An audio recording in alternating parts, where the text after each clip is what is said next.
Hello and welcome to Season 2, Episode 1 of The Dive. I would definitely suggest watching this one on YouTube, although I am Maybe very like 4K happy quality. about SoundCloud is loyal a good option for this podcast listeners. We have some unfinished business from last year. So on our very final episode, there was a bet between Azale and Kobe about whether or not Zoe would be 100% pick ban at All-Star. Yeah, 100% presence. 100% presence, which Yeah. is basically Yeah, pick same ban. thing, yeah. And for the record, Who lost the bet? Can you catch me up on that? Yeah, who lost that bet, Kobe? so I did lose the bet. How fast did you lose that bet? Game 1? It like was not game game one. three? It Game was three? the first day. One of the matchups, both teams neither picked nor banned Zoe. They then realized this was a ginormous mistake, and it never happened again in the entire tournament. So technically, I was correct in my thought process and my logic. Because you in thought it was starting up good, this. and no one would But make who that lost the bet mistake. again? But I lost the bet Oh, okay. due to these teams not realizing how broken Zoe was. The bet was for a body pillow, but The bet was for a costume. Ovally supplies the props. This is all Ovally. Yeah. Yes. Can you show us the whole getup? It's great. Yeah. It's a good day. Yeah, you look beautiful, Kobe. Absolutely ravishing. I like the little neck scarf thing. By the Good way, match. this is completely disproportionate to the punishment that Jatt got for it losing is. his I bet. fully You agree. have stepped up the betting game. We're all very proud of you. You've escalated the next I don't know if bet. your parents are, but we're all, very proud of you. It's all Ovally. I was like, a couple of days ago, I tweeted at Azale and Ovally, and I was like, okay, what am I wearing for this bet? And Azale is like, I'm on vacation. I'm not looking at this stuff. I'm lazy. And Ovally is like, oh, hold on. I'm going to go live in my garage for some costumes. At that moment, I was a little bit worried.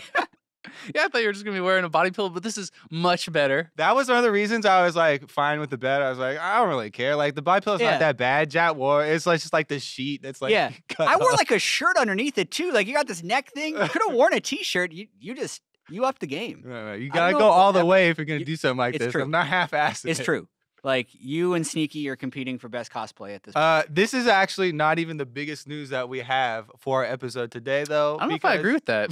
this is pretty big news. This is unprecedented. Yeah, this is Never this is happened pretty good. before. Next up, let's move along here because Oh, but there's some good replies. there's some good replies. you can keep memeing. Yeah. This Because he tweeted it like we're recording this it's now 11:27, so he tweeted like 10 or 20 minutes ago to create hype. Yeah, like 10 minutes ago, he tweeted this out, and I just really enjoyed this one response here from Dace. It says, 2 years after the bet, Kobe was bored. He wanted to relive his youth. Under the bed, he opens a suitcase to reveal the dress he wore during the infamous bet. He puts the dress on. He remembers the rush it gave him. Silky and soft. He lifts it up to reveal his thighs and smiles. This is going to be the bet Do you that get to launched keep- a you thousand get to keep fanfics, Kobe. Do we need a new costume for the next bet, or do we just? I feel like Ovally. think we need I a feel new like costume. Ovally is now like the queen in charge of all of our bets. Yeah. Wow. And the But you pulled it off so well. Thank you. Thank you. Okay. Anyways, Come on, we can the- move Yeah. on. So next week we'll be back on the dive. It was a great episode. There's really nothing left to do. All right, you were talking about more news. Though. Yeah, so our next global news that we have here news. is that Jatt is officially retiring from casting for 2018. It's over. Yep, he is Yeah. going to be a permanent analyst now instead. Yeah. So there's a couple things that I want to talk about here. Like last year when we did best of 3 double stream, we really needed 4 color casters who were pretty much always casting at the time, right? Because you didn't want to consistently do multiple best of 3s on the day, especially with how vocally intensive it is. And we had 2 streams, so pretty much all of us were doing it. We're casting every day on Saturday or Sunday, which meant that whenever you were on the analyst desk, you were there for like a game or two, and then you'd have to go get ready for your cast, and it Or was maybe a back and Friday. forth. And we had like Dash and Mark Z on the desk all the time. Felt like just added on extra Yeah, and afterthought. none of us were really like fully committed to driving analyst desk and like making it more interesting and finding really cool segments to do.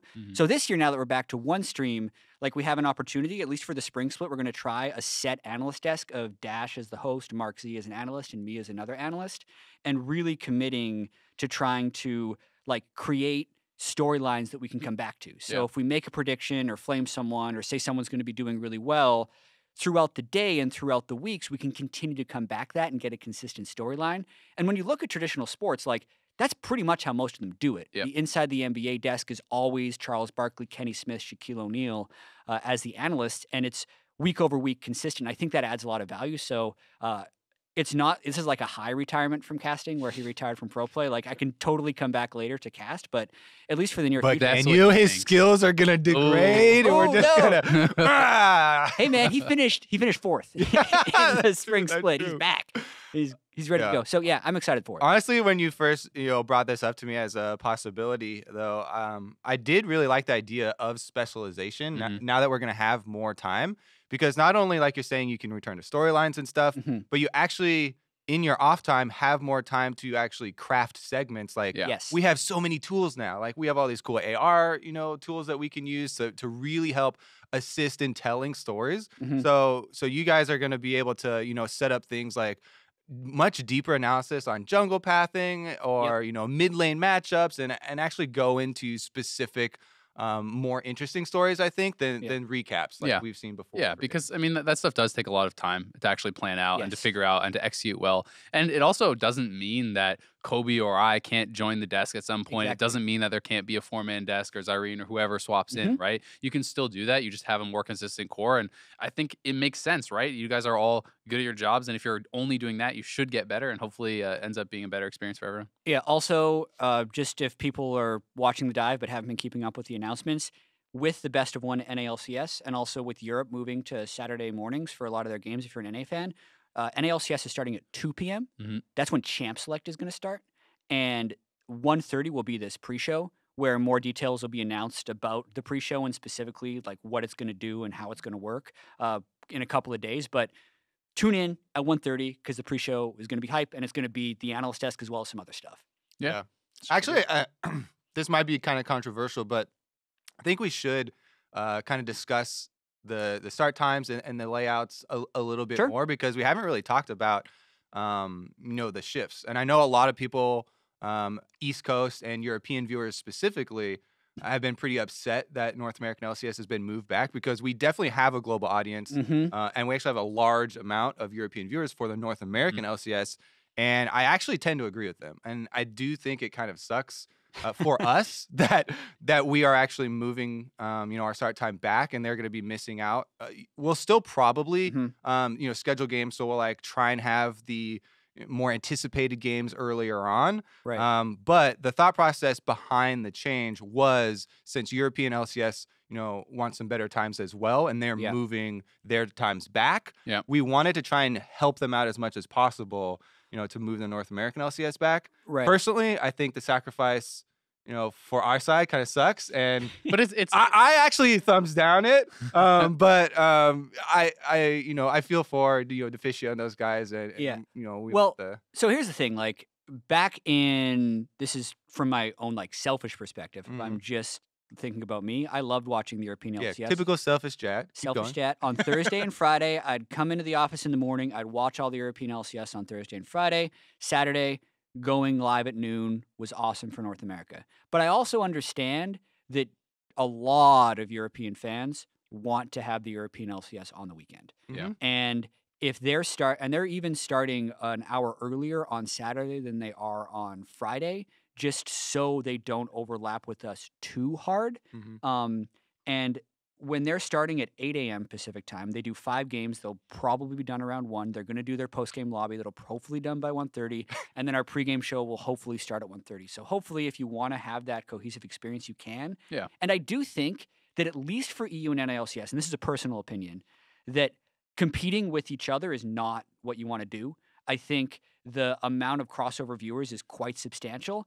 And I think if you're missing out as like a hardcore fan and forced to choose between the conclusion of like this cool European LCS week and the start of this cool NALCS week, I don't want to have to choose between those things. So like in that world, it's better. But I would still want it to be Thursday, Friday, Well- Saturday, Sunday. I want it 4 days a week instead of 3. Yeah. And the fact of the matter is, for EU fans, like, and for NA fans who are fans of EU, it's better, right? Like, strictly from, if you only watch NALCS, if you only want to watch NALCS, I think it is, worse for the global audience Well- because it's later in the day. It's harder to catch all the games. If but you're someone in a weird time zone, it's Yeah, probably worse. I would argue that if you're an NA only fan who watches NALCS on a weekend, like 2 to 7 versus 12 to 5, 2 to 7 might Yeah. actually be better. for East Coast, though, right, it starts getting a bit late, and that's where I think 10 it's o'clock. a little bit harder Yeah. if you want to go out on the evenings on 5 to weekends and 10. things like that. Yeah. But I think overall, it's going to be nice because it does give you an opportunity to actually watch some of the EU LCS, which is harder, especially if you are in West Coast time zones because it was on so early in the morning. So I mean, there's obviously Mhm. pros and cons. I think selfishly from our point of view, it's obviously nicer to be in the like earlier time slot, that kind of thing. But Gonna get to for sleep the in, EU man. LCS, it's I think better overall, and hopefully the compromise is worth it for the global league scene. It's funny because I have the perfect analogy here since I was watching anime last night and I am now in What this, anime were Since you you are watching? anime this today, anime Kobe today. What anime? Tokyo Ghoul. I haven't seen I haven't finished it. I forget what episode I'm on, like 10 or something. Is it on, that. like, so Netflix or spoilers for something? that, I guess, if you Okay. haven't, if you're planning on watching it or something. okay. But it's actually a really interesting one, and they have this moment in the episode I just watched last night where Mhm. the main character talks about trying to please everyone and not make any sort of sacrifices, not hurt anyone. Mhm. But he's forced with this decision where the bad guy is like has 2 people, a husband Kobe's and wife. giving us Yeah, some yeah. life lessons. You're going here. deep in I analogy. just Keep going, thought keep it going. was so crazy. Anime can be deep. I literally just watched it last night and I was like, oh my God, this is perfect.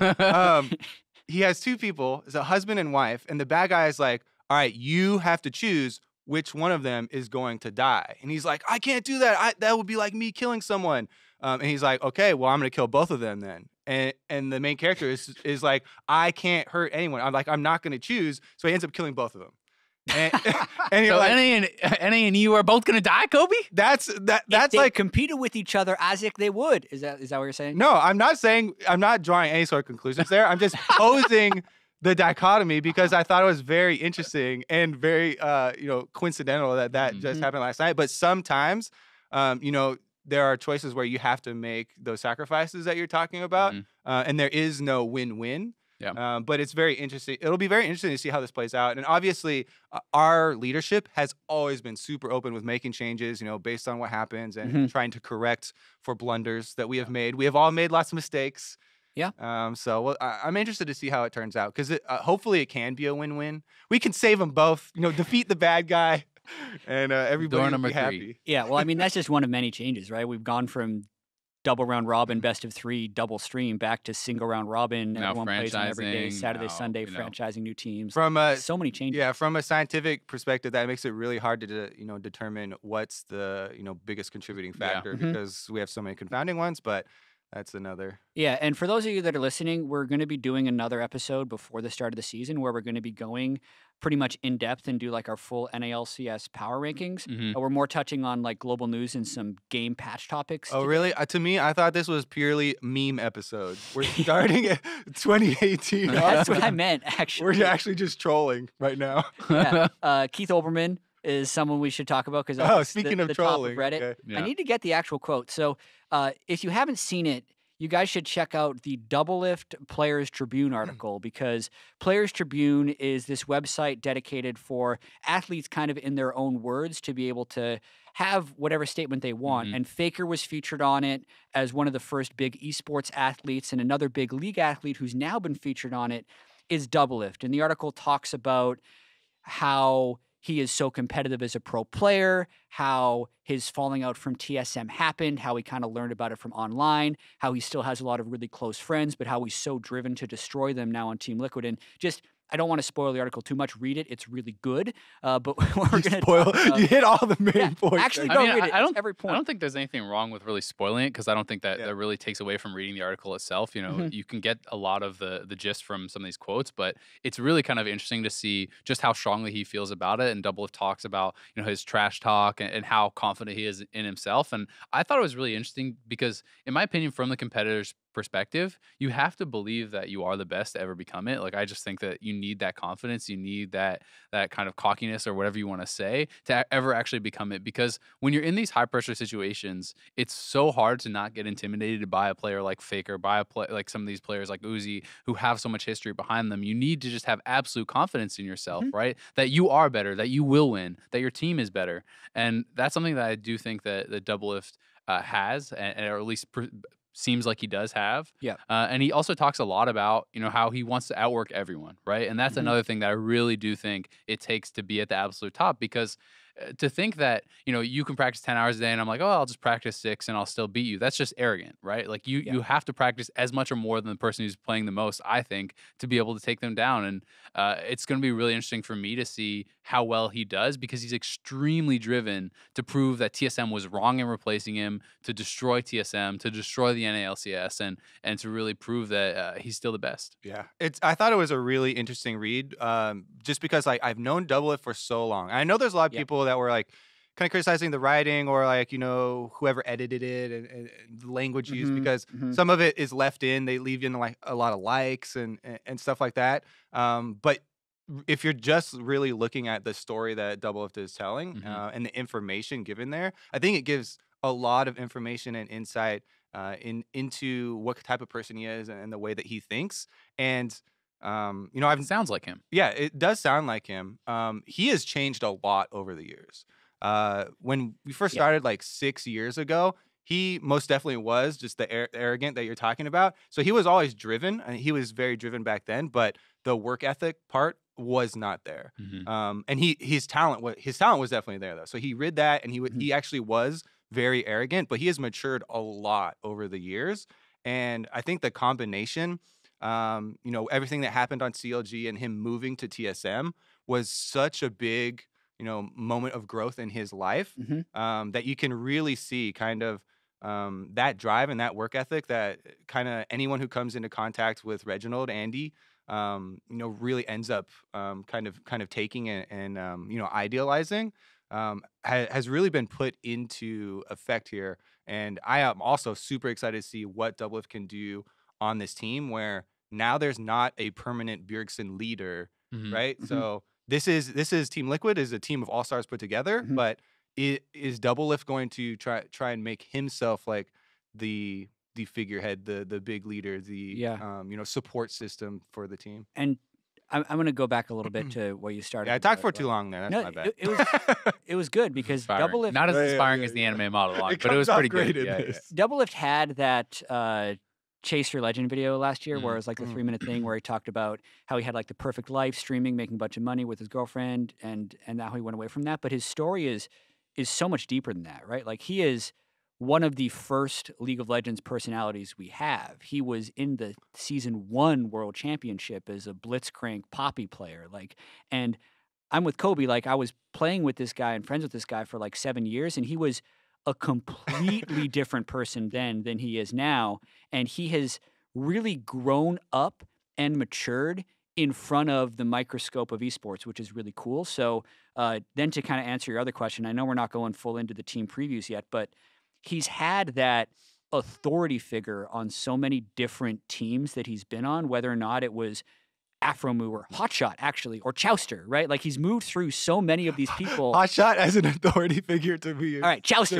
Chowster, the authority figure. But then Hotshot, the owner, right? Like, maybe it's Steve if he's still super involved with league organization, but he's still trying to grow the larger league brand. Like, as far as personalities go, like, Xmithy, Pobelter, Ole, Impact, none of those guys seem like alpha that will dominate the show. So I really want to see how he works in this environment on top of all the motivation he has, and whether he can turn that into the positive growth instead of a lot of the negative stuff that has happened earlier on in his career. And I think that Doublelift just almost automatically is perceived as the leader of the team, as the head of the team, because his brand is so massive, because he has so much star power. And even just from some of the interactions I've seen between Steve and Doublelift on Twitter and things, it kind of gives you the impression that he's kind of like, he has assembled this roster, Steve has, and now he's kind of handing over the keys. It almost feels like, he's tweeting Doublelift, I want to do everything I possibly can to make sure you win that championship and this sort of thing. And he's obviously going to be very heavily involved. But Doublelift does feel like the guy who is that kind of more alpha personality, where he wants to be things his way and like has the confidence to make shot calls and to believe that he is correct in that sort of thing. And I do think you need that. Yeah, it's interesting because when he joined Team Liquid last year, for just that small stint, and they beat TSM and all that, and there was this crazy kind of revenge thing going there as well. It was all of them coming out saying, Doublelift saved our team. Doublelift, was able to turn Team Liquid around and like save us from relegations, all that stuff. But this is such a different scenario because Smithy is a huge He's a shot great shot caller. caller He's too, extremely communicative. Impact, we've always heard such good things about Impact when he was on C9, being super, strong leader for them. So him slotting into that situation and this situation are so completely different that it's going to take a lot of extra work. And I feel like at the end, but we're getting too deep. at the end of the day, the last thing I'll say Yeah. is that in the ideal world, I think you have different people that are doing shot calling for different situations, right? Like you can be calling your lane. The early game is generally done by the jungler. You need someone at different stages to do different things based on what your responsibilities are in the game. But definitely gonna be interesting. Next week's episode is going to be really long. That's what we talked about for like. We just already Doublelift leaked on into it. This Well, what I was going to start with actually, Olbermann. and this isn't the main point of it, but Keith Olbermann, for those of you who don't know, is and has been a decently large personality in the sports scene. He's not as relevant in the past few years, but he worked for ESPN. He also worked for NBC doing some political stuff and is this like incredibly talented pundit, so to speak, who makes really impassioned, articulate arguments about a lot of stuff. But he got super slammed because he decided to go after the Players Tribune for talking about Doublelift. And it's another one of those clashes of like old culture versus the new culture. He tweeted, 3 years in, referring to the Players Tribune, which is 3 years old, that's awfully early to have jumped the shark by publishing pieces by snotty rando kids playing children's games. There's going to be people that take shots at esports. What I found interesting about this is how many people just hit back at him. He got blasted And some of on the social funnier media. stuff that came out. Trindamere tweeted, the one was like the Simpsons gif of old man yells at cloud. Yeah. Like, I think for the most part, like this stuff doesn't necessarily matter, right, if he wants to do it. But I do like how much the community hit back and kind of defended the article because I think it's totally right and fits in with the Players Tribune. And I mean, it's embarrassingly inaccurate as far as like Yeah, there's already been multiple articles on the Players Tribune. It wasn't just Faker; it was also Kuroki from Team Liquid.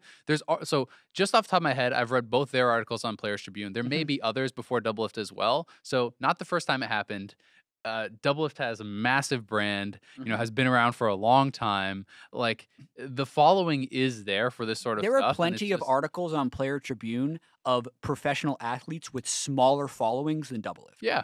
And specifically to me, the part that when I read it, I just was like, all right, this is ridiculous. And he obviously, has no extra information surrounding this scenario. It was this to me just looked like a gut reaction of video games. I hate video games and kids. Is the terminology that he said, snotty rando kids. Yeah. Because specifically, it's just funny to me that this is Doublelift, and we were just talking about how we've known him for a long time. He's matured so much, and his story is actually really well documented. How the struggles he went through with his family, and getting kicked out, and turning everything around, and everything that he has gone through. To call him a snotty nose random kid after how well we know him is just it's just laughable to us because we know so much more. But to me, it definitely looks like one of those old man reactions. It's very clear that he put zero effort into learning about the space or the person at all before making the tweet. Or if he did put in effort, then the other option, which I think is maybe semi-likely, is it's just, you said, Jatt, not as relevant in the last couple of years, maybe trying to get a reaction, right? You talk about like, oh, any press is good press type of thing. He got a big response to this. Like, yes, it was resoundingly negative. He's getting blasted, but a lot of people who probably are big fans of esports and didn't know who Keith Olbermann are, probably know who he is now, right? And that's sometimes the kind of shock value, that sort of inflammatory style works out well for a lot of people. Yeah, absolutely. Switching gears a little bit though, new patch, new season, patch 8.1 was announced last night, patch this morning. That's going to be the competitive patch for pretty much all regions around the world.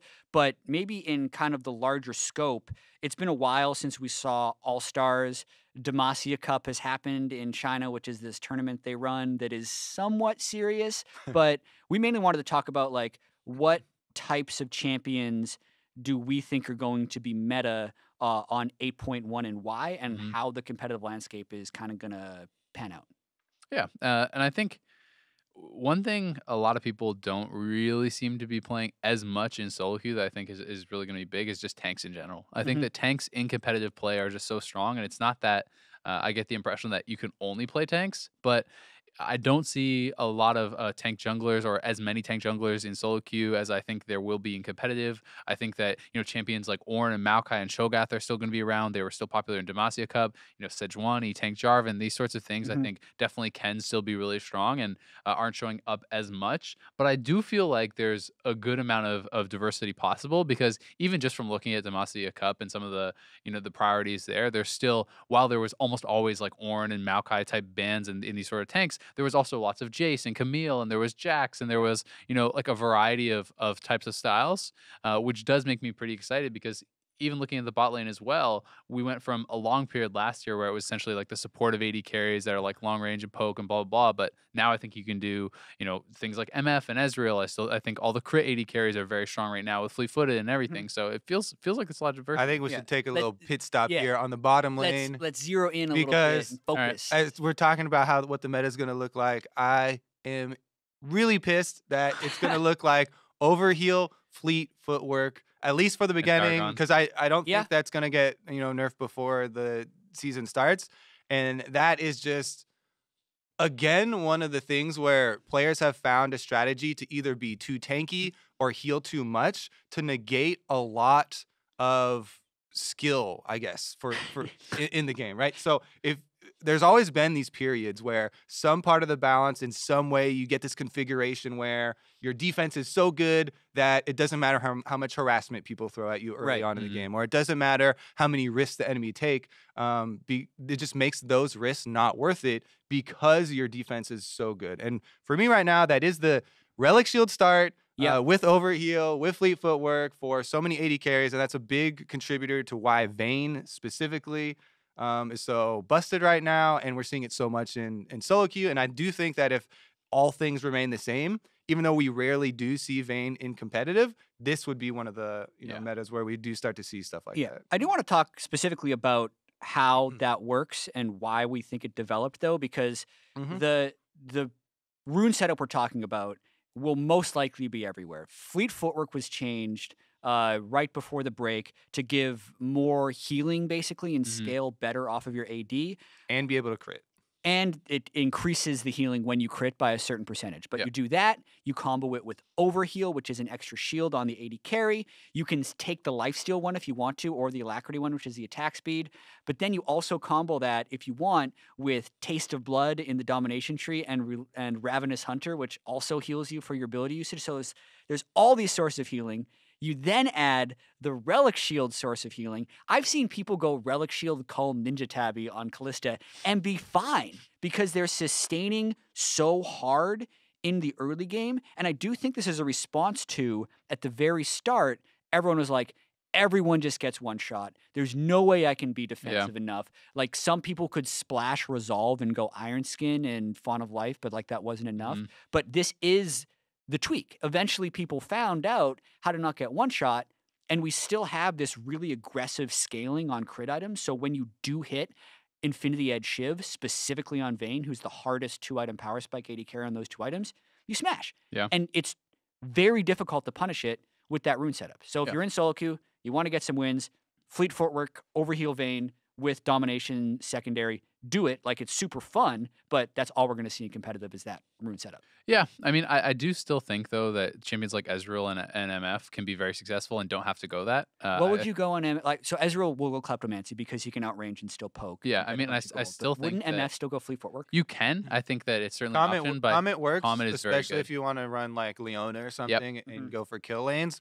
But again, the thing I was talking about is how it reduces the rewards of people taking those risks and increases the percentage that you're going to fail with them, right? So it's always this trade-off that then tilts more. I will say it's like there is still like okay, so obviously it's extremely strong. It's too good right now. I'm not saying it's not, Mhm. but there is still some trade off as far as if you're not taking press attack or lethal tempo or these sorts of other things, you are losing out on DPS. It's survivability only. Right. So like sometimes I actually think that people are taking it when it doesn't even make sense. Like if you're playing a super easy lane, you don't need all this extra healing. You don't Mm. need all this extra sustain. Extra DPS to perhaps kill a tank in the top lane, is maybe more valuable later. But overall, it's really good. And I think one of the things that a lot of people don't really talk about that to me makes it so powerful. I've played a number of games with it. It's great. The sustain is incredible in the early game. In the mid game, when you actually have your Targons and your Your overshield. support, your quest complete, 500 health. yeah, you get a good amount of health from that. Then you get the overheal shield. Then you get the Targon shield as well. So Mhm. you're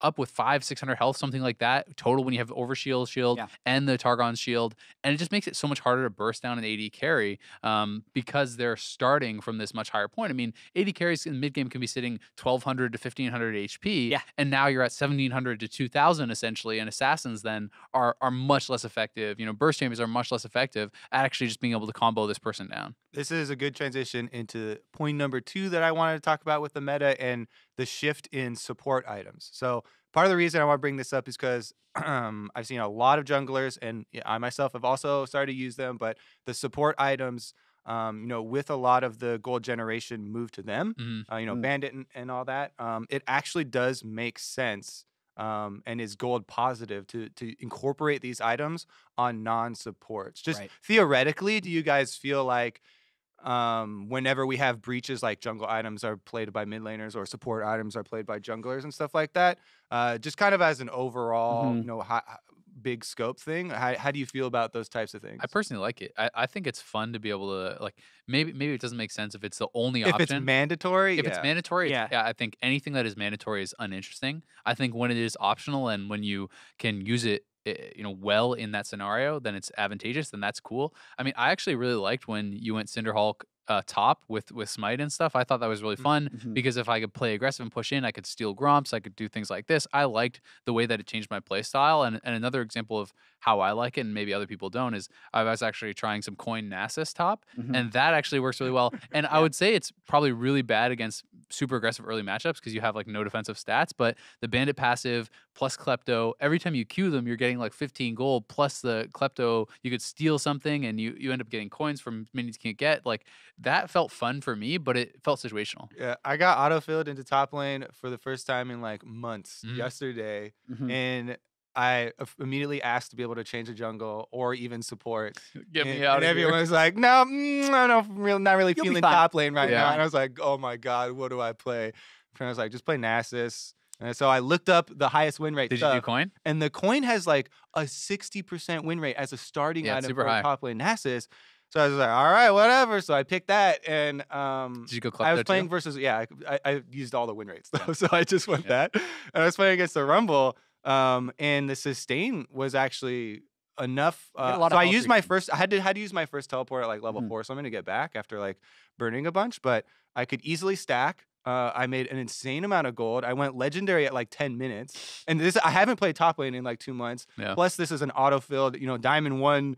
I don't know if the other guy was autofilled, but Probably. he was not smashing me, and I killed him. So I was Yeah. like, all right, either this is busted or we're both autofilled up here Yeah. together. And that's where It's I can definitely get back busted in some to your matchups. beginning question is I feel really good about it right now. So at first Mhm. I'm like, yeah, I love being able to go Frostfang on Vladimir and get an early Frost Queen's claim. And then when I get my support quest, it's like a mini ghost every time I Q Yeah. someone and I can zip under them and one shot them. It's Mhm. but when I realize how good it is, I think it actually does become the optimal and mandatory way to play a lot of champions. Mhm. Maybe GP should be doing it. Nasus definitely should be doing the coin start. I think Vladimir should definitely be doing Frostfang. Morg, Zyra, those champions should be doing it in soul lanes as well. So at that point, I think it becomes a little bit weird because you're back in the gold generation Mhm. econ game that we constantly keep going back to it, all the way back to 2011 when we had Heart of Gold and Philosopher's Stone. I know how this story ends, and it's with everyone going defensive gold generation because they will outscale, especially when these items at tier 2 are so close to gold efficient just based on the stats, and they're then Yeah. giving gold afterwards. That's when it comes to a point where it kind of has to change. And I do think we'll see a few of these things in the LCS, even though they have some mini early game dips, the upside is just too high. Yeah, and I mean, just for League in general, if you can find a way to outscale every time and still survive the early game, Mhm. then of course that's just the optimal build, right? That's the optimal way to play the game. Yep. But I do think it's just if it can be punished. I mean, when like looking back at the Nessus thing, has no HP on the starting item, has no health regen on the starting item, right? This is already a weak early game champion. If you can exploit this, then it becomes not worth it very quickly. But that's why I think maybe it's too strong. But like I like the idea that in X matchup you can get away with it, and that makes it smart. If I'm playing into a Maokai and I can do this, then that's pretty cool. But if I can play into a Riven with Ignite and do this, then that makes no I'm sense. pretty sure And you I did. got slammed. If You did do if that, it was didn't you? I played into an Aatrox. Okay. Yeah. Aatrox is actually pretty good. Yeah. Not sure if we'll see him in pro. Kobe, junglers. One thing that's always really fascinating I'm to ready. me when the season starts, Uh-huh. like the pro season starts, is the solo queue meta will shift in reaction to what is being played in pro, especially in really high elo bands. And there has been so much like Warwick and even a little bit of like Udyr and a bunch of Shyvana. As the resident high elo jungler, what high elo solo queue junglers will make the transition into pro play successfully? So Udyr has been strong before. Warwick has been strong before. These guys that rely on their feet and don't have don't have jumps. Not have jumps. Yeah. Warwick's ulta's jump, his Q is a jump. Yeah. They have a difficult time breaking into pro play because pro play you need to be so mobile as a jungler, and the jungle role in pro play is actually so different. So, but I do think that there is one that is going to break in. For me, I'm like 100% sure that Evelyn is going to show up. Yeah. Because not only does she have this big threatening impact from the jungle and the ability to actually have AP threats where it opens up a lot of different team comps, but she also incorporates the frostfang that you're talking about. Her along with Nidalee, I think, are the two really strong AP threats, which feels weird because usually Elise is there. Just for clarity, is even better in the jungle than in lane, because in lane you don't get to get the 15 gold from it because it gets put on cooldown for every minion CS. But not monsters. Does not stack on monster CS. So it's actually just really good on AP junglers. Yeah, I mean, people are taking pretty much every single game for Nidalee and Evelyn specifically, and then both of those you're trying to snowball. So I actually do think that Evelyn will make it in. I could see Warwick for competitive play. Warwick and Xin Zhao are the two that are like, these are those guys that are just, kind of walking around, and they have had problems because they aren't the most mobile. But if those ever get to a point where they're just like, oh, the stats on these are nuts, and even if Lee Sin is dancing around, it's like that Indiana Jones meme where he just pulls out the gun and shoots him, and then the guy with all the cool ninja skills is dead. But it could get to that point where one of those guys break in, and I do think that, especially in North America, all the junglers really love Xin Zhao, even after the nerfs. So, maybe he has a possibility as well. But I feel pretty strong about Evelyn. What do you guys think about these Graves buffs? Because I know a lot of the pro players, they always are just looking at damage. So if they look down the buff list and they don't see literally damage or cooldown buffs, then they're like, whatever. Those are like meh buffs. But these actually, as far as, non-pure DPS buffs, seem pretty decent to me. And I always think it's, interesting when we do have Graves in the jungle. He's been in and out for a while. I mean, I actually think that the smokescreen change is pretty huge. So it went from at rank 1, I think a 15% slow off the top of my head to a 50, and it lasts less time. But it's just so jarring, even having these short, impactful slows. Like a lot of what I look at when I'm thinking of can I play a ranged jungler is can you kite out the tank junglers, or are they just gonna like outstat you? And a 50% slow on a Warwick or a Xin Zhao or something like that who's trying to run towards you, plus how disoriented you can get in the smoke cloud, I actually think it is pretty impactful. And things like that can make a big difference as far as like team fight impact and chasing someone down. It's like almost a mini CC at that point. Yeah, and I think Graves will see some sparing play, but there's also a lot of noise in what you're going to want to play. Like Rek'Sai Sejuani will be pro picks just because they I think are. Jarvan for sure. Oh, I didn't say Well, Shyvana tanks. either. Shyvana, I think. Shyvana's the weird one, right? Because she has been high win rate before, but and then here's the other tweak. Is the catch-up experience changing in the jungle and actually allowing you to be further ahead than the enemy jungler without them catching up as much? Because last year, you could get catch-up experience off every little thing in the jungle, so a Raptor camp would grant catch-up experience 7 times. Now you just get the catch-up experience off the large monster, which vastly decreases the amount you can catch up. And there are many games where you can get 2 levels, 3 levels, 4 levels ahead of the enemy jungler, and if pro junglers do that with Shyvana, like suddenly it becomes a lot more viable. So my thing with Shyvana in particular is that I feel like it's not even just that her early ganks are kind of crap and whatnot, which they are. It's that the style of play where you have to cover lanes, you have to be in position to counter gank, you have to be warding, you have to be like doing this sort of thing in pro play, usually is not conducive to a successful Shyvana game. Like when I think of successful Shyvana games that I'm playing, I'm just power farming. I'm power farming my jungle, I'm power farming their jungle. I'm just everywhere farming. And we haven't lost by the time I'm 3 levels ahead, and then we team fight. And then I kill everyone, right? But I feel like I'm not sure if she's strong enough to warrant that play style to like because your team has to fully adapt that play style. Your lanes would have to play safe. Everyone has to play back, and if they can survive and you can power farm, then maybe you win off that. But I think it doesn't work for pro play very well. I think that it definitely has a possibility. Yeah. Because not only does it it does force your team to keep that in mind and try and play around this different style, but it also forces that out of the enemy team. So while you're limiting your own options, you're also limiting theirs because in a stand-up toe-to-toe fight, like as long as you get through the early game, like they actually cannot fight around this point of power, and Shyvana becomes this moving like zone of control for your team wherever she's like moving to go. So if the teams are coordinated and trying to abuse that, then I think it becomes a much more interesting theoretical tug of war because it does become about the chess moves of we have these laners, we're taking over this X area. So, I hope that she does get incorporated because to me that would provide more variation in what we talk about in these early games rather than, Lee Sin's trying to go over this vision and pull off his gank. Yeah, and I think just because of how long the preseason was and how much high elo solo queue a lot of these teams played, maybe it's not in NA, but we got NA, EU, China, Korea. Like, Shyvana's good enough. We're going to see a team incorporated, I think. She has. I've learned from my Zoe mistakes there.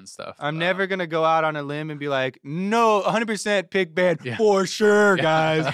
For sure. I mean, she did make it into, I believe it was Demacia Cup or Kespa Cup. I know I saw her in at least one of those. So she's going to be played maybe some, but it's hard to say exactly how much. The last thing I will say is although it does put pressure on your team to survive early game, there's also something to be said for essentially putting the other team on a timer, right? There is, like, if you are that Lee Sin, you're against Shyvana, you have early game priority, and you can pull off these ganks. If your ganks don't work, though. But, oh, God, if you can't pull off those ganks, then you're screwed.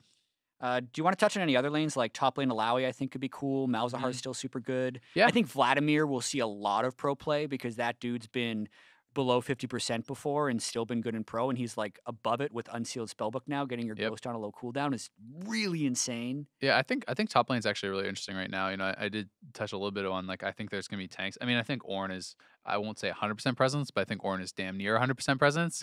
Pretty high because I think he has nerfs on the PB, but I don't think he's just be enough. so good. His ultimate is so ridiculous, and it's hard to push him out of lane. He just has too much, but I think there's actually a lot of interesting stuff. Like the Klepto stuff is really cool. I think, the Klepto Alawi is really strong. The Klepto Nasus, even Grasp Nasus, these sorts of things are very strong. There's lots of different options you can do as far as things that are like tanks, things that are more aggressive. Unsealed Spellbook, I've seen some cool stuff. Demacia Cup, I saw Unsealed Spellbook Vladimir starting Smite for a power leash on top side for his jungler. Like he's tanking hits on the blue buff and then he heals up the damage back for the heal. And then now his jungler's able to start top side with a powerful leash. And it does offer some really cool things. So I feel like top lane actually has quite a bit of variety now. Like, you can look at Camille. Camille can go Comet. Camille can go Klepto and things like this as well. Like Jax can go press the attack. Jax can maybe even go Klepto in some matchups. Like it feels like there's a lot of variety,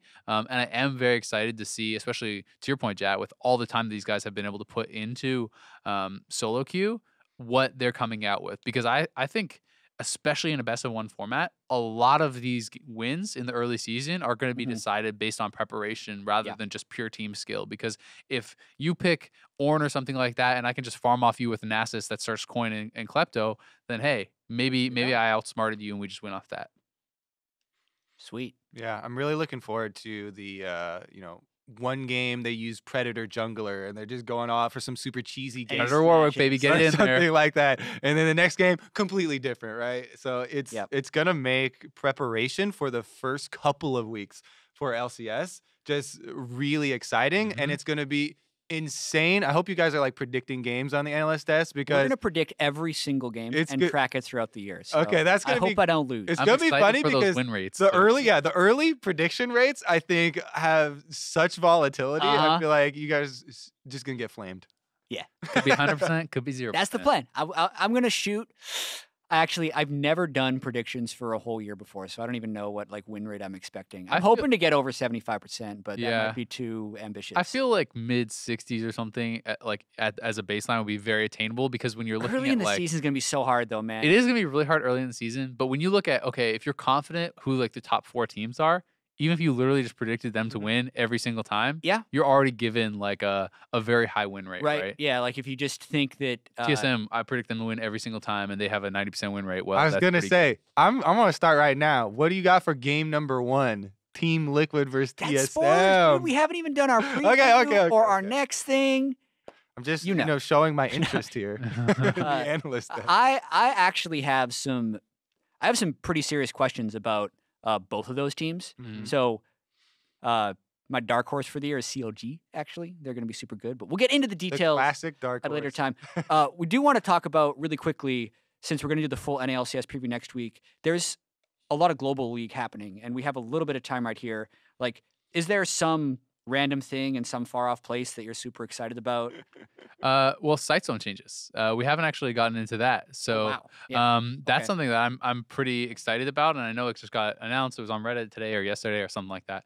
And based the TLDR, if you guys haven't checked it out, you can find the post on Reddit. I'm sure is that Sightstones are being removed from the game. Well, it was a post saying that it is targeted for patch 8.2, Yeah. might be pushed to a later patch based on or development. changed, And then etc. a lot of people are giving some feedback on forums and Reddit and stuff. Yeah, but basically the idea would be Sightstones would be gone. You get your Sightstone as an active from your support item. So you get your Relic Shield, and instead of 650 gold or whatever, you need 500 now. So you get your Relic Shield, you get your Spell Thieves, you get your coin. When you hit 500 gold earned and upgraded to the tier 2, so the Frostfang or whatever, then you have the Sightstone active on that.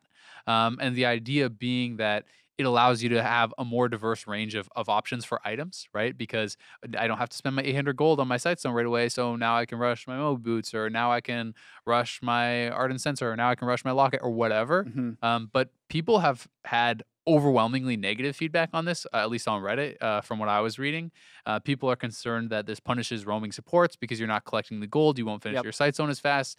People are concerned that this hurts non-mage supports because in general, you get more income from like a Morgana or a Zyra or a Brand or Yes. someone like that than anyone with Relic Shield You complete your can quest ever faster, do. therefore get Sightstone faster. Exactly. So those are some of the major concerns that people have been having. Yeah, I think there's a lot of ironing out because when I've been seeing this in development, I think, ooh, that's a really cool idea. Like Yeah. this is something that theoretically people wouldn't want to do in solo lanes, especially if you make the tier 2 like slightly less attainable and still allow supports to have some pretty good power in the late game. Yeah. But it does need tweaking because I do think that's a pretty serious thing. Like if you're suddenly just now it's optimal to stay in lane, farm up your Sightstone, and then become a roamer, it's suddenly not as cool to do a roaming Alistair, which is one of the best ways to play support and one of the most transferable to pro play. So if they get the correct answers to that, then I'm still really excited about it. Yeah, it touches back on a line that we're constantly looking at that Yeah. it always stands out to me, and that is they make a lot of choices to try and remove things that people don't want to have to think about or don't want to have to do. Feels like kind of tedious work for them. Yeah. But in doing so, you have to be very careful about limiting the options. Mhm. Because to me, I love the creativity of being able to do some weird stuff and actually pull it off. Like they almost completely removed. We used to have so many characters that had these weird AP ratios where you could do a full AP Tristana and like. Deathfire Grasp. There's a lot of things that were different, but like there's these things that are so counterintuitive that would actually be good. And if you succeed with something like that, the feeling Feels to good. me is really fun. But you wouldn't really see that in pro play, Yeah. and that would be like a solo A queue niche thing. thing. Yeah, but they have removed purchasable green wards and stuff like Yeah. that because it was definitely a good strategy to do it, and high elo people would do it, but a lot of normal players didn't want to go through the hassle. And now if we're going one step further and removing even the Sightstone, then like removing more hassle, but also kind of limiting and forcing. Well, here's one thing that I think the design team has been kind of doing over the last few years is like just get rid of the tedious stuff. The best way to play the game should be the fun way to play the game. Like the best way to play the game should not be like, I need to get super good at doing math on the fly and I need to purchase 500 gold awards in the first 10 minutes of the game to litter it with vision. And like, that's kind of fun, but you could also just, if that's the best way to play the game, give everyone access to that stuff and then let them make the fun choices. Like, there's a line there, I agree, where you do want to not stifle creativity, which I think at first glance, this Sightstone thing does stifle creativity. But I think the goal of you need vision as support. It is a core part of the role, but I want to remove the tedious factor of having to waste gold on Sightstone. And let people get the more exciting items earlier. Right. And as long as they can hit that without stifling creativity, then it's sweet. And so one of the ideas that I had, and I'd be interested to hear what you guys thought, just as far as, I was thinking about this a little bit. We were talking about it earlier. What would be some ways to solve this? And I mean, first off, for something like a Relic Shield, I actually don't think it's as big of a deal because with the early game cooldown, you can actually proc both your charges and then roam, and you will never hit 2 charges before you come back unless you're gone for like many minutes. So you're not actually losing income there. But it's coin in Spell Thieves. Yeah.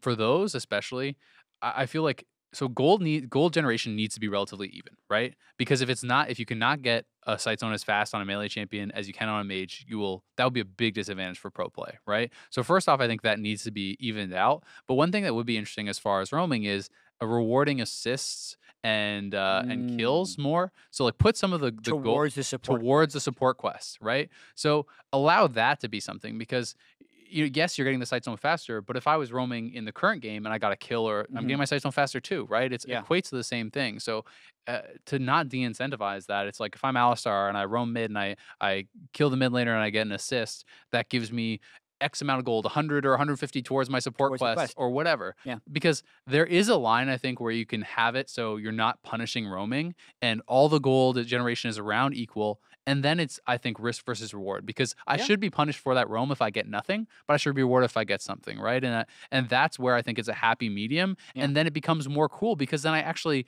can get a Righteous Glory early on this Alistar and now have sick engages and I'm not being punished for my roaming style. So that's what I would like to see. And that's something that maybe I'll be able to try to talk to some of the designers and see if they had any thoughts about it. I think there's a tuning knob there where you worry about that just becoming way too snowbally. Like you're already getting the kill and the assist and the gold. Now you're also getting the support quest. But I definitely like the concept of like rewarding what you want to do as a support towards your Sightstone. That sounds cool.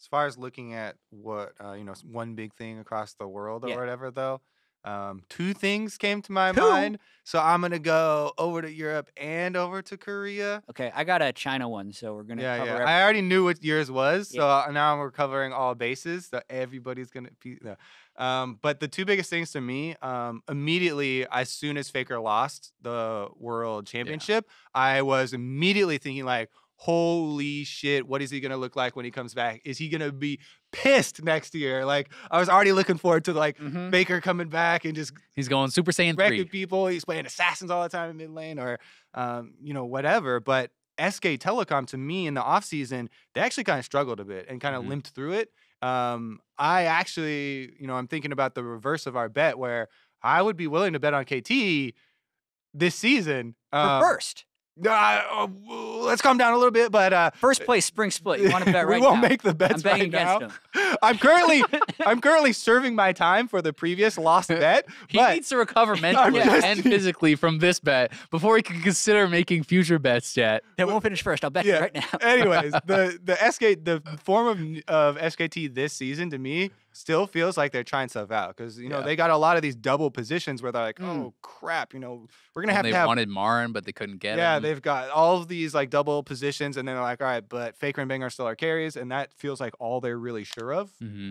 So I'm really interested to see how he comes out. I actually think that SKT will come back slower at the start. So that's going to be the Korea thing, of course. But for Europe, it would be the re-signing of Reckless. When I first heard it, I was like, oh my God, all this franchising is coming out and so many things are changing right now. But they re-signed him for 3 years, I think. And that to me was just such an epically long time in esports to re-sign with a team that this is permanent now. Like this is like Reckless and Fnatic are trying to create, a legend here. And Perks also signed until 3 years. 2021. For So 3 years, yeah. like there's definitely been for a few European players like this long-term commitment, and I like it. Like I would love if European LCS becomes like Perks' team versus Reckless's team for like years to come, and that's like their level of stability. Yeah, it's really exciting. Fnatic kept a lot of their team, right? And I think they're one of the orgs that's big enough to potentially compete with some of the allure of NA franchising. And it's also going to be really interesting to see how G2 can then compete with them, because they did not keep a lot of their team, right? Yeah. Like a lot of pieces have shifted. They lost their star bot lane, obviously joining TSM. They have crushed in Europe for a couple years now, right? They've won 4 straight championships, I believe. G2, yes. Yeah, They've so won it's for 2 years in a row. They won every split. exactly. So it's now it's kind of the question, can this, like, these other teams, one of them being Reckless's spearheaded Fnatic, take them down, or are they an org that has found the right pieces to replace them? How are they going to have new stars coming up and kind of allowing them to continue being champions? I definitely think there's going to be a lot of interest in EU this year. All right, my Go China. China hype. There is an 80 carry who is more hyped than I feel like I've ever seen. So his name is Jackie Love. He plays for IG. He was 16 years old last year, but teams have been talking about him and like trying to get him on their team for years. And I heard an unsubstantiated rumor, but I'm going to take it as fact, about the Chinese boot camp at Worlds, where all the Chinese teams got together and they did it for like the first week of group stages. But apparently Jackie Love was so good that Uzi didn't want to scrim against IG anymore because he's like, this isn't worth it to play. Because they were just getting slammed. Yeah, I'm tilting off of this because Jackie Love is too good. And like, that's just an unreal level of hype, especially for a team in IG who already has rookie. They have a top laner in the Shy who started smashing towards the end of the year and replacing Duke, who was the former SKT top laner. And they were like a game away from making the World Championship. So there's a chance that IG, with Jackie Love, the most hyped prodigy 80 carry I've ever seen, does really well in China next year. And when you're doing that to Uzi, who's considered by many people as one of the best laner of all time, and it's right? It's like a BS story. We hear about like scrims of all course, the time. but it's awesome. I mean, it's exciting to see, right? That's kind of some of the fun when this hype builds in off season. You want to see if it's real, right? Yeah, I love all the crazy Chinese stories too, because then there's stuff coming about. There's this epic level of corruption. Everyone talks about bribes and all this stuff going on, and the legality of everything.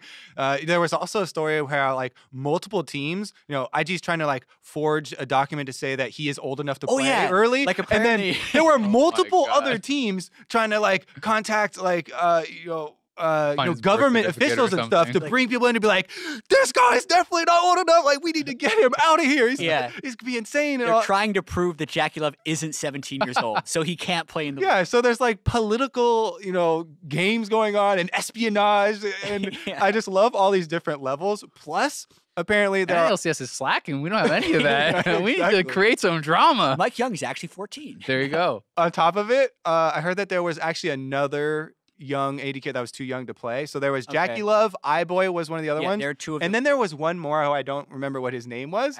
But I just feel like they have all these like kids that are way too young to play, but they're just insanely good. Gods. Because there's so many players, and they're just gonna keep delivering. I mean, it seems the future is bright for Chinese League of Legends, right? Like they were very good at this year's Worlds, better than they've been in a long time. And when you do have more of these big stars coming up, we got to see iBoy at Worlds. Yeah, the hype was real around him. He was amazing. Best interview I've ever seen in my life. Amazing.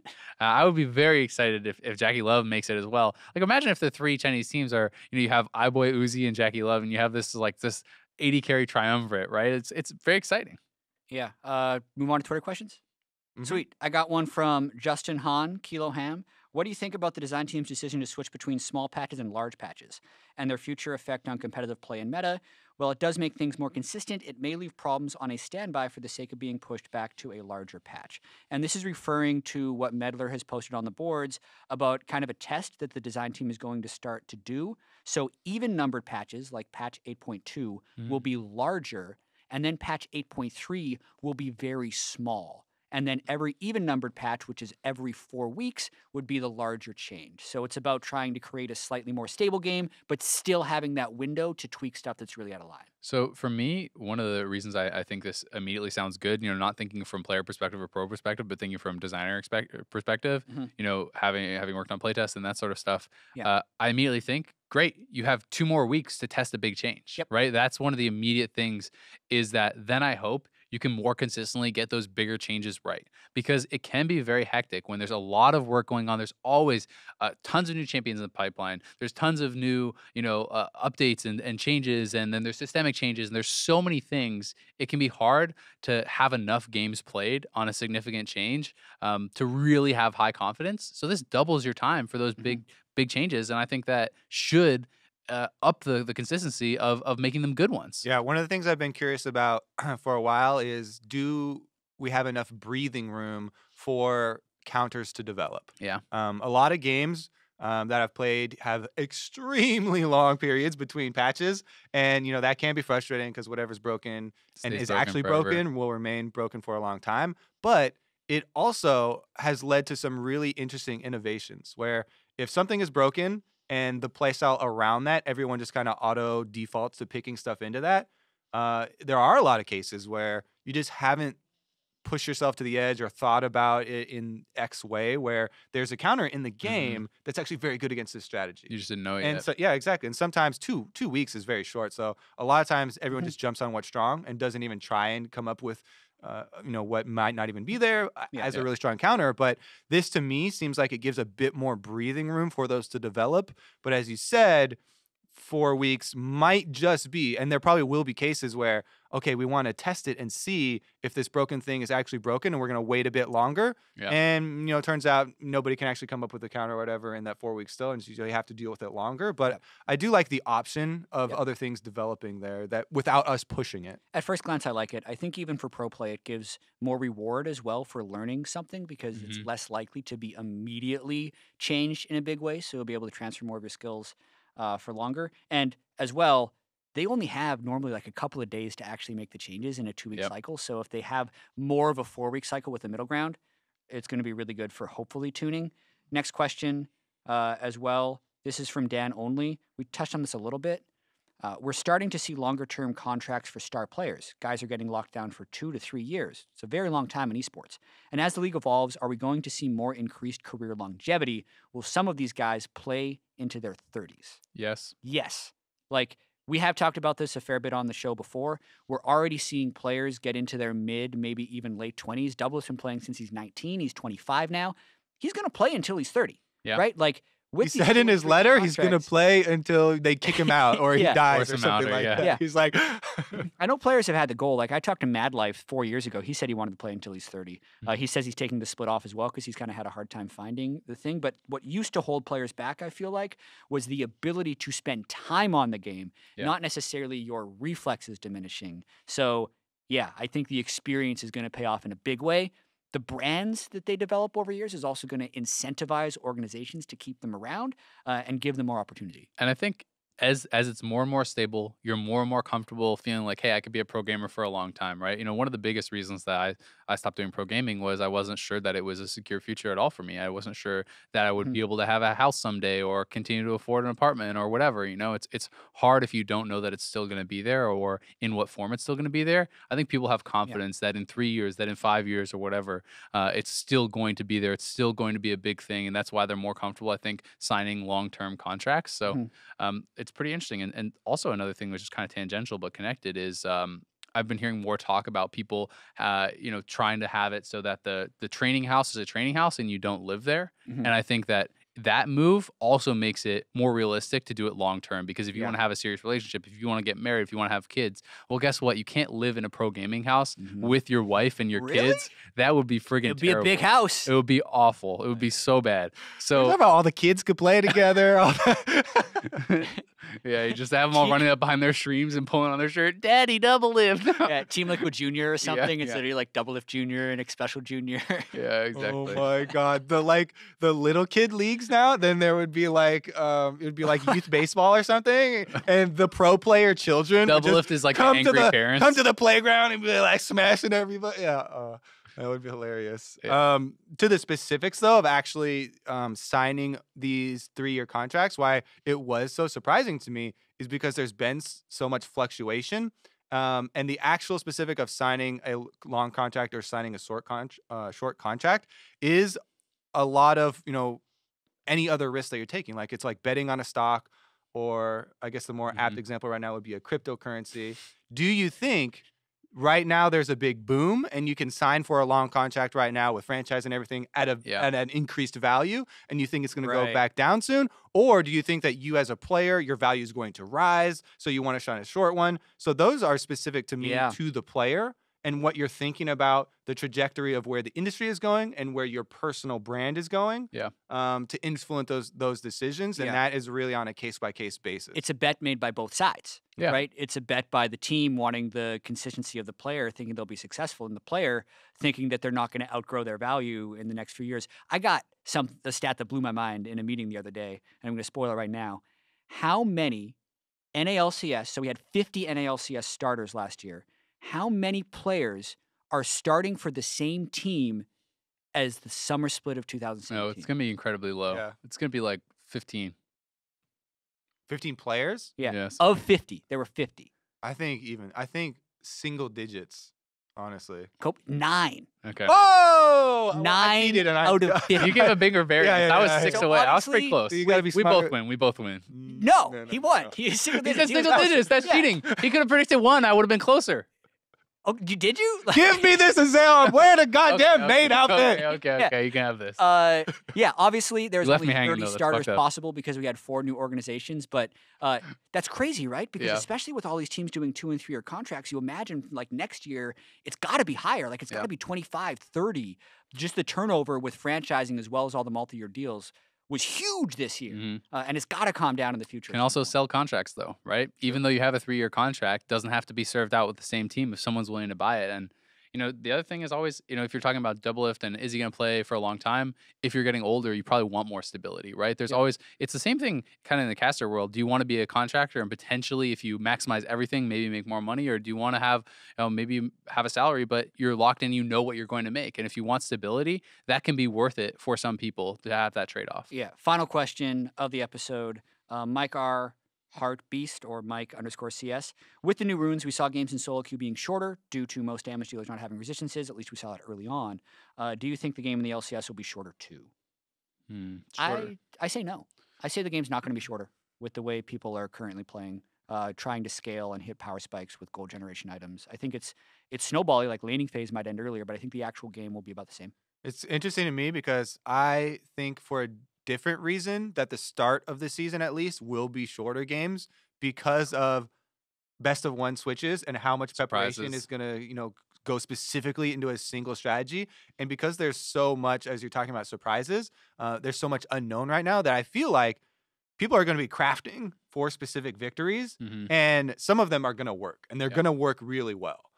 So I think that because of that reason, we could see a lot, of shorter games. Like we're talking about, they're crafting this lane matchup, and they're going to have a predator jungler, and they're not going to expect X because, people have been. And then your Camille snowballs out of control, ends the game or whatever. And I tend to agree that at the start I could see some pretty short games. I do think that over time it'll probably even out as people learn more of the strategies and have a better understanding of the meta and how to play kind of more safe comps. Because in pro play in general, people take less risks. That's just the way it is. The games mean more than in solo queue, so people are less willing to take those 50-50 or 40-60 fights than they are in solo queue. All right, well, thank you guys very much for the Twitter questions. That is it for the dive this week. I commend Kobe. You did a great job, Kobe. I feel like the outfit has gotten lower as the episode. Yes. You're showing a lot of revealing. chest there. Get me out of here now. We're done. Next week, we're going to be talking about North American LCS. We'll do power rankings for all 10 teams. It's going to be an awesome episode. It's good to be back. Season 2 of The Dive.